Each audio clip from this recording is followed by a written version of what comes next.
do remember playing live. So Alan was on drums, Rick on guitar, Steve on bass, I was on keyboards, and Kevin was singing. We were a 5-piece. This was one of the last Merkaba shows. We played this Apple Festival. It's a place in Central Washington, Kevin. And there was what?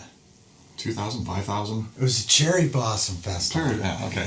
Cherry, yeah. So some large number of people at some outdoor venue, and we had fun. Now, the thing that was interesting about, we played Black Rose, and so this is all the segue to Black Rose. We played it live, and I don't remember how many keyboards I was playing during those times, but we didn't have an electric guitar player, and we didn't have a lead guitar player.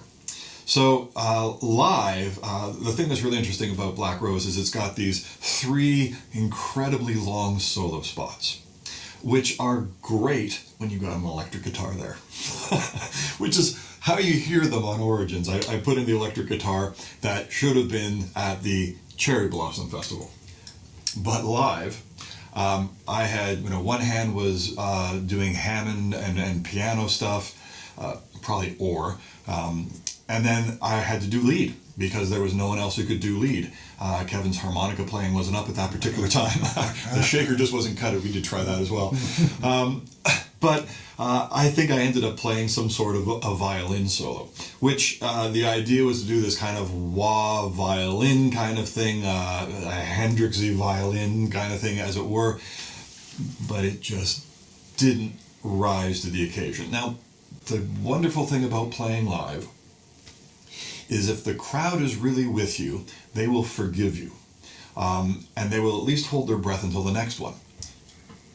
I think we were lucky. Fun as heck to play that song. I mean, really, there was a great energy. It's really this fantastic vehicle for Alan White to play drums, and it starts off with kind of a drum solo with some cool percussion stuff going on.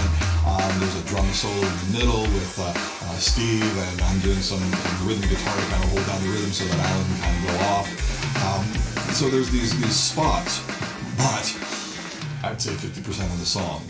Okay, someone's going to actually figure out what the exact percentage is. Let's say it's a third of the song, whatever it is. A large double-digit percentage of the song are these solos.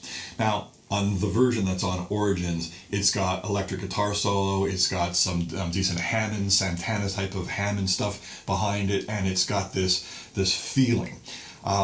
The other thing that I really liked about this song, Kevin, and again I'm speaking musically, Kevin will address all of your lyrical concerns, comments, and insights. The other thing that's really great about this is the chorus section. The chorus section is done in, I think it's halftime, and it has a completely different feel. As a matter of fact, when Steve recorded this live, he actually recorded these sections separately, and I spliced them together and did some magic wizardry that is in the studio, and it's more complicated than even I can understand. But we put these sections together. They were actually tracked and recorded separately because they are so dramatically different. They're beautiful, though. It's this beautiful flowing, there's these synthesizers kind of going up and down in scales. There's these beautiful Stratocasters doing this semi-crunchy broken chords moving around in circles, and it's got this really nice feeling. Great vocals are in there. Rick Hogan joining the band, and multi-tracked Kevin and multi-tracked Steve. Just this beautiful, beautiful thing. And it's long. So it's a 6 or 7 minute song. I think probably live we did it 10 or 12 minutes because it's a great groove. And so it's got all these wonderful elements pulled together. And Kevin's got this, kind of at the end of each of the vocal sessions, this kind of loud pronouncements, holding Black Rose, this exclamation point of emotion there. And so when I listen to this song, it feels really live to me because of just the energy of the band. And that's kind of the way it went. If we had access to the wonderful Carl Haug to be able to play lead, we probably could have done this version. All the tracks on this thing it's a 4-piece. This was, the beginnings of White as White proper was a 4-piece. Kevin Currie, Alan White, Steve Boyce, and myself. I'm doing double duty as a keyboard player and a guitar player. Alan's doing double duty as a percussionist and a drummer, and Steve's got his feet and his hands going along with singing at the same time. So it really was, the band was doing everything that they could do on this. So you kind of get to hear us attempting to do as much as we can, covering different instruments, fields, and soundscapes. Well, yeah, and Black Rose, originally done in Merkava, it was a festival song. Yeah.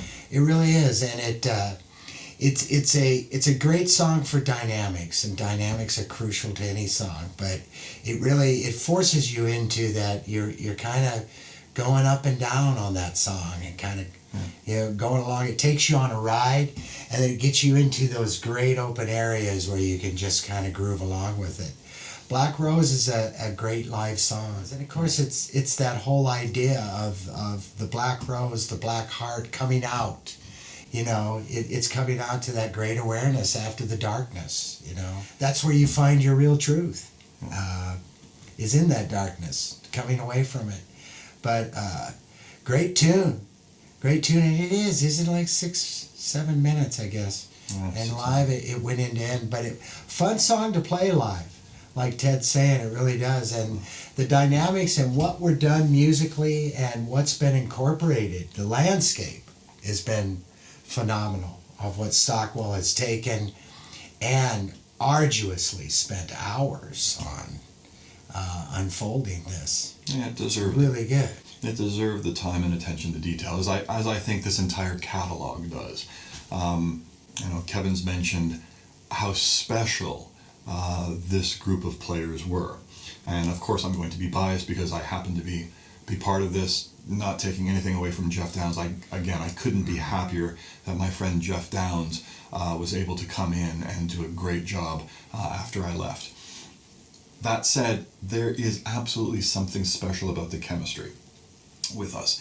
You hear the four of us, and there's a camaraderie and a friendship, and I think, Kevin, that it really shines through. When you hear the music, you can hear the fun that we're having, because we really did have a lot of fun. It was one of the most joyous musical parts of my career to be able to play with this group of musicians. For me, bound a number of my worlds together, the Treason world together, along with my friendships with Alan, so my flirtations with Yes, and then of course getting to know a great songwriting partner with Kevin Currie, and just what we were able to create, how easy it was to work together. Mm-hmm. Truly, it was one of the easiest things ever. And I think, I really think that it shows this on all these recordings. When I listen to Loyal, when I listen to White Songs, when I listen to Origins, there's happy memories for me, of course, and that's a personal thing. But when I play it for people, I see the joy on the smiling faces of the people that are listening to it, and there's really nothing better than that, to be able to transfer this happiness and joy you have to other people. So I really hope people are able to get that out of this, and I hope that knowing a little bit about the origins of Origins and the origins of White is helpful. Yeah, and if I could add, at the end here, it's that line out of Loyal, is what was it we said in the beginning till the end? I will be loyal. Where's my friend? Yeah. I think all things for me, and this, I guess this would be my own opinion, regardless of, it doesn't matter, when it gets down to, I think we are at the core of where we started, and that is, I was your friend then. Why should, with whatever's transpired, how can't we grow out of that to see what this friendship grew into, Yeah. What did it help us grow and see? I always get down to that end of it, and where's my friend? There is a river